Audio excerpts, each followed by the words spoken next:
हाय मित्रांनो, आज ब्लॉग बनवायचा हाच उद्देश आहे की आज मी तुम्हाला हॉस्टेलबद्दल आणि कॉलेजबद्दल काही मी तुम्हाला माहिती सांगणार आहे. तुम्ही व्हिडिओमध्ये चांगली बघून घ्या.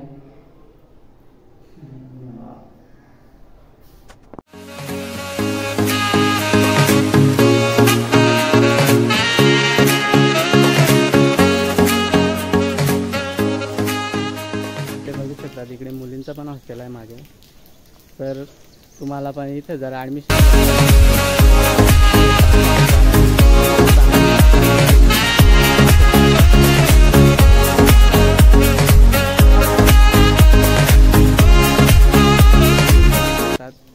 एक दोन आणि एक मागे मुलींचं आहे ते 3. तिथं तुम्हाला जर ॲडमिशन घ्यायचं असेल तर डॉक्युमेंट्स सेम लागतात आणि त्यांची सिस्टम आहे ना जी सारखीच आहे.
तुम्ही बघू शकता. आता आम्ही इथे कॉलेजला आलेलो आहेत. इथं आर्ट्स, सायन्स, कॉमर्स इथे सगळे ॲडमिशन मिळतात. तर तुम्हाला जर घ्यायचं असेल तर तुम्ही नक्की घ्या, म्हणजे पुढच्या वर्षी तुम्ही घेऊ शकतात.